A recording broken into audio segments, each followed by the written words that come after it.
Trelly Sykes, 3 shopping days left, so work on that list, guys. Sunday Insight starts right now.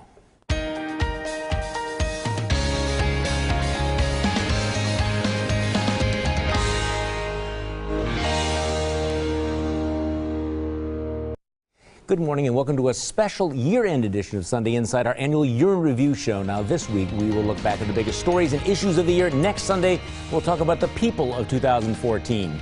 2014 was another rocky ride, a Republican electoral sweep in November. Governor Scott Walker gets a second term and Republicans get big majorities in the legislature. The GOP also takes control of the U.S. Senate.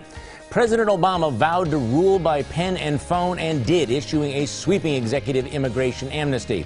It was a year of scandals and blunders, of fights over immigration, missing IRS emails, Ebola, ISIS, John Doe investigations, and streetcars. Controversies over the swap of Bo Bergdahl for 5 Taliban fighters. Questions of failures at the Veterans Administration, the CDC, and even the Secret Service. It was a year of racial divisions, of hands up, don't shoot, and controversy over the shooting of Dontre Hamilton in Red Arrow Park here in Milwaukee. And we saw the rise of hashtag activism. Remember, Bring Back Our Girls, which was a big deal until celebrities went on to other causes.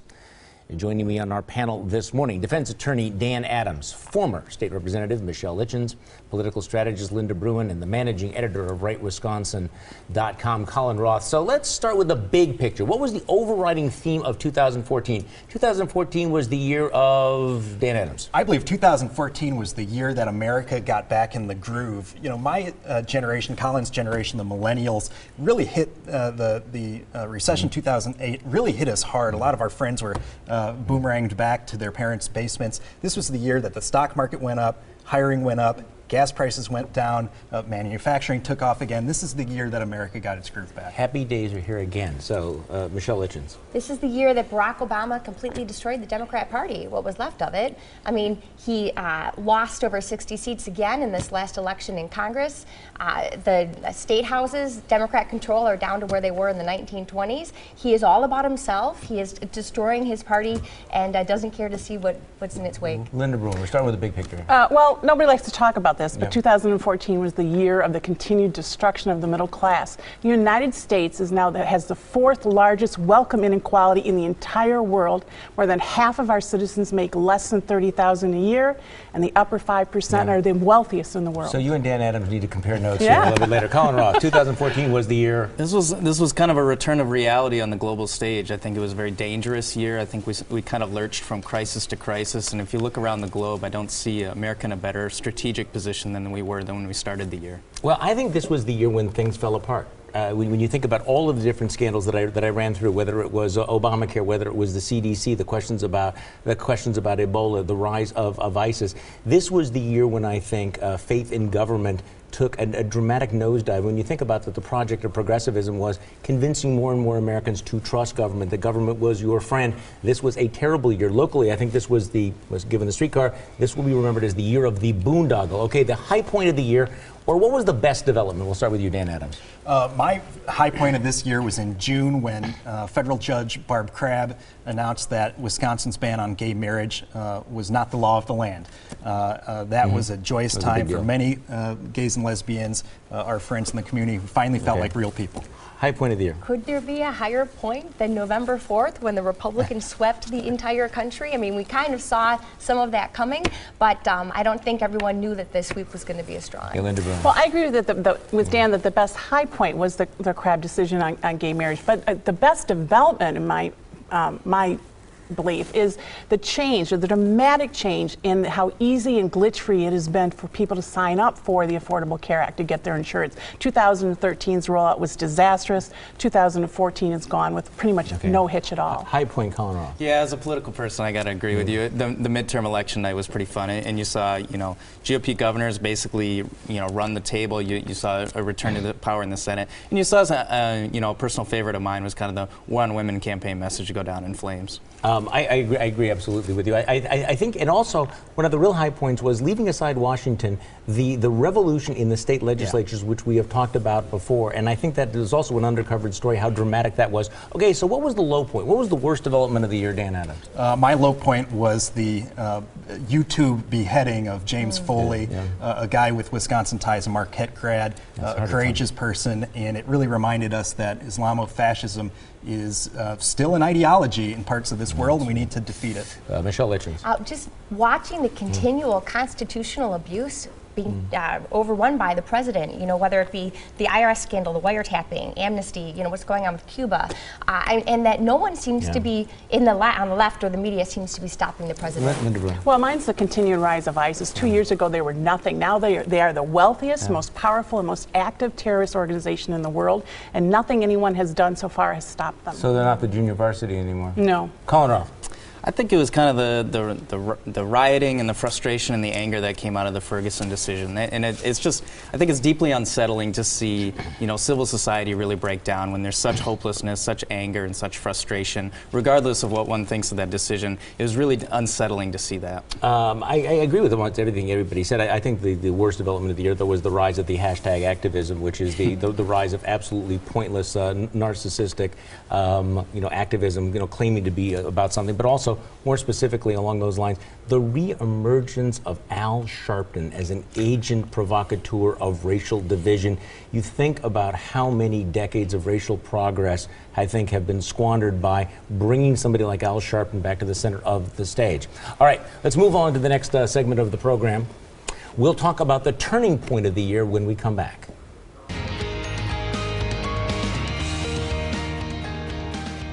In 2014, Democrats waited for the Obamacare popularity bounce that never came. The state Supreme Court upheld Act 10. Mayor Tom Barrett decided to put the downtown trolley into hyperdrive, doubling the price tag and promising that he'll expand it if he gets it started. Another year with no decision on the Kenosha casino. The Brewers turn in a miserable season, but the Bucks get new billionaire owners who may keep the team here if they can get a new arena. Obamacare went into effect but was handed a defeat when the U.S. Supreme Court sided with Hobby Lobby against the Obama administration's attempt to impose a contraception abortion drug mandate on the company despite its owners' religious objections. So, looking back, Dan Adams, what was the turning point of the year nationally, locally? I thought a big turning point for Democrats after the November election was President Obama's decision to take executive action and allow people who have been in this country illegally for 5 years or more, who are not criminals, to be here legally. To lurch left. Well, no, to take action, which was Michelle Litchens. Nationally, I thought that we saw a major shift happen when Allison Grimes in Kentucky would not say she voted for Obama. I mean, really, everyone kind of thought that race was going to be super close, and when that happened, boy, you started to see the ball rolling in the different direction. That was an interesting tell. Linda Bruin. Well, nationally, it was the Republican sweep of the November elections. Locally, I think the turning point in the governor's race was when the charges of plagiarism just would not go away. That spelled the end of Mary Burke. There was no way she could come back. I think a big one, I go back to kind of my theme on the global affairs, was the invasion of Crimea. That was kind of, I think it set a terrible precedent that there were no real consequences to that action, I think, and that I think the fruits of that invasion came from the bad deal in Syria a year before. Well, nationally, I think one of the big turning points of the year was that the flood of unaccompanied minors across the border, because, before that, it was conventional wisdom that Republicans were split on the issue of immigration, and that this was a big plus for the Democrats and a negative for Republicans. I think that with the rise of ISIS, with the rise of Ebola, all of these things playing together, you got that sense that things were falling apart. And I think it changed the dynamics on the issue of immigration dramatically, which again led to the unilateral amnesty. But locally, I think the turning point was that one big headline in the Milwaukee Journal-Sentinel that said prosecutors allege Scott Walker is at center of criminal scheme. It turned out he wasn't. The prosecutors had to walk it back. It was, I think, a turning point for when the John Doe investigation, it could have been radioactive, it could have been nuclear, it could have turned the election, but in fact, because it was so over the top, because that John Doe investigation had already been shut down by 2 judges, I think that there was pushback on it, and it did not become as negative. It was also, I think, a turning point for the perception of media bias in this state. So locally, what was the biggest piece of unfinished business in 2014, Dan Adams? Again, immigration. America still is the educator of doctors, engineers, entrepreneurs from other countries, China and India primarily, and once we educate them, we send them home, rather than retain that human capital for our own purposes. I would like to see the Republican Party come to the table and expand visas for qualified workers. Yeah, if you wanted the Republican Party to come to the table, maybe the president should not have, you're taking the unilateral action. You can't really have that both ways, because I think what that did was, and I was actually talking to a prominent Republican who is in favor of immigration reform, and he said, you know what, the president just cut us off at the knees, made that kind of comprehensive immigration reform absolutely politically impossible. Big boys and big girls move on beyond political points, and they do what's best for the country. Okay, Michelle Richards. Federally, I think we need to see the Keystone Pipeline happen. Yeah. I mean, America needs to see that happen. Locally, we need to pass or change the bill so that we require a photo ID to vote, and that a school accountability bill needs to be passed. Okay, well, one local decision's been dragging on forever. It's been 17 months since the Department of Interior approved the Kenosha Casino, and still there's been no decision. Nationally, I agree that I think that Congress needs to pass their own immigration reform, which the president has asked them to do, as well as raise the minimum wage. Colin Roth, nationally, unfinished business. Yeah, nationally, I'd say it's very exciting that Paul Ryan and Republicans have the majority, and that there might be an opportunity to pass some real tax reform and maybe even some of those anti-poverty measures. Locally, education reform at the state level, I think lifting the caps on school choice, an accountability bill, and then even that MPS, empty buildings bill, all should be coming up in the next session. Yeah, the MPS empty buildings bill ought to be near the top of the agenda. Well, I think the big ones are obvious. I mean, the Kenosha Casino, is the biggest piece of unfinished business. We should know by the middle of February what the governor is going to decide on that. That has been hanging fire for way too long. The downtown streetcar, whether or not this community is ever going to get around to asking, how much is that really going to cost? Do we really need that? What are all of the implications for the streetcar? I mean, it looks like it's on the fast track, but that will be decided in the next year. And then, of course, the whole issue of, are we really going to continue to reform union power in this state? I think this is going to be the big issue, where here we have a legislature and a governor that passed Act 10 involving collective bargaining for public sector employees. Are they going to pass right to work for the private sector? Okay, the best move and the worst call of the year when we come back.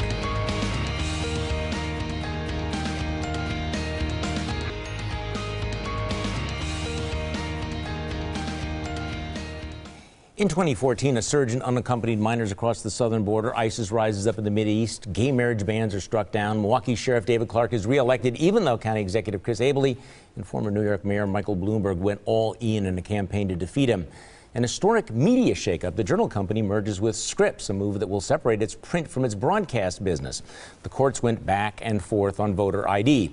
Uber gets the green light in Milwaukee, and gas prices dropped unexpectedly. Really? So again, looking back at the last year, what was the play of the year, Dan Adams? The play of the year was every time Melvin Gordon touched the ball for the Badgers. I mean, he is Barry Sanders incarnate. He's a Kenosha guy, a local player, and he's a class act. He's somebody that kids can look up to. Really love watching him play. I hope the Packers have the insight to draft him. Okay, Michelle Litchens. Well, one of the best moves of the year, I thought, was when Scott Walker finally revealed why he's been contemplating this new casino, because Wisconsin would be stuck with perhaps $100 million a year in payments to the Potawatomi if they were to prove that they lost that money, and it's not as easy a decision to make as everybody thinks it is. So I'm proud of the governor for finally coming out and saying, these are some of the issues that we're having to grapple with, and we have to come to a decision. What do you think he's going to do? You know, I don't know, but as a taxpayer, I don't want to be on the hook for that kind of money because the state just can't afford it. Okay, Linda Brun. Well, I know you folks on that end of the table won't like this, but President Obama's move to his executive orders to end the threat of deportation for nearly 5 million undocumented workers, I think was a great move, because Congress had failed to act and he needed to step in and be presidential and take leadership. Colin Roth. Glenn Grothman.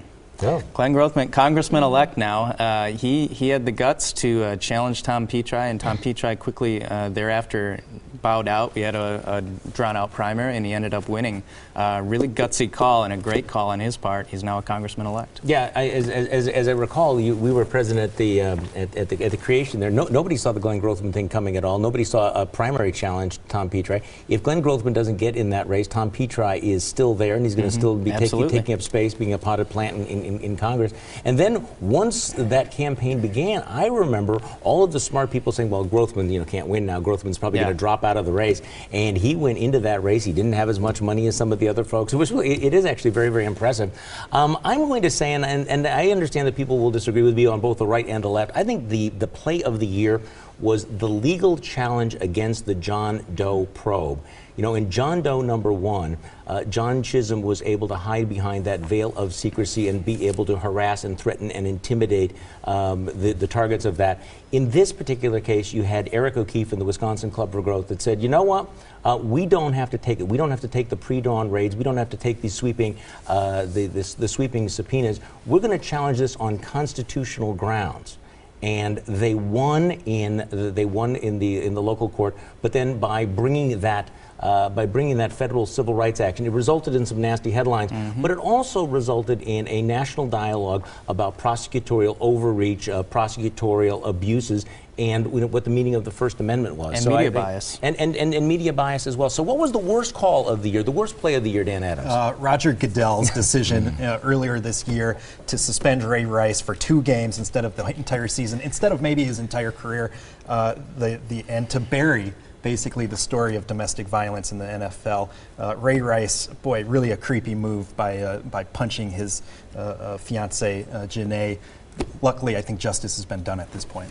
Okay, Michelle. Well, nationally, I think that the worst move was the president encouraging unaccompanied minors to come to this country. I just don't think that was a good move politically. I don't think it was a good parental move at all, and hopefully that all goes in the other direction. Locally, I think the worst move was Chris Abele hiring Graham Zielinski for Operation Research. I just don't think that they need to be connected at all, and I think we need to have Graham Zielinski go bye-bye. Okay. Well, I think nationally, up until a week ago, nationally, I think it was Missouri waiting to announce the grand jury decision until it was after dark. I think that flamed the fires. But literally in the last few days, I think Sony's decision to pull the movie The Interview because of North Korea's cyber threats, I think that is a disastrous move, and our media world will only have more and more of these threats because of what they've done.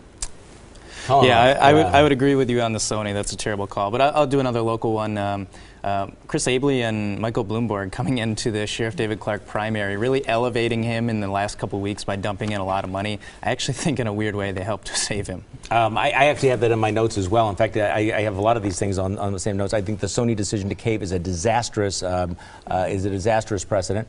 I think Marquette University's decision to they don't want to say strip, but to ban a respected professor from campus because he wrote a critical blog post. I think that thinking that you could actually run an empty suit with a sketchy resume for governor turned out to be a very bad call. But probably the worst play of the year was the Chris Abele Bloomberg, let's go all in to defeat this African-American sheriff in Milwaukee County who spent hundreds of thousands of dollars. And Sheriff David Clark has a higher national profile now than he did before. Next on Sunday, Insight, the story of the year. But first, here's your morning news update. Scott Walker defeats Mary Burke for a second full term. Wisconsin gets a new Attorney General. Paul Ryan becomes the chairman of the House Ways and Means Committee. But what was the biggest single story of the year and the most undercovered story of the year, Dan Adams? The biggest story, without a doubt, in my mind, was the Ebola crisis. It affected all of us because it was indiscriminate, silent, killer that we can't blow up. We can't take on like a terrorist or a criminal. It comes in the night, and it will affect us all. I think we all kind of saw an apocalyptic thing that luckily didn't happen. Okay, Michelle Hitchens. I know you mentioned it, but Scott Walker winning 3 elections in 4 years. I mean, I think that's a huge story. But I think the most undercovered story, I still have to say, is the stolen Nigerian girls and the fact that everyone was looking for them for the first few days, and then no one's paying attention to what happened to them anymore. Yeah, there was the hashtag campaign, and then it was like, okay, hashtag forget about it. Okay. Well, I agree that the biggest story was Ebola. It was the worst outbreak in history. Killed over 15,000 people so far, according to the World Health Organization. The most underreported story, though, is also Ebola. In the last 2 months, the number of new cases have jumped from 1,000 a month in October till over 10,000 in December, and the WHO predicts that it'll be as high as 17,000 in January. And all the press and the public have moved on.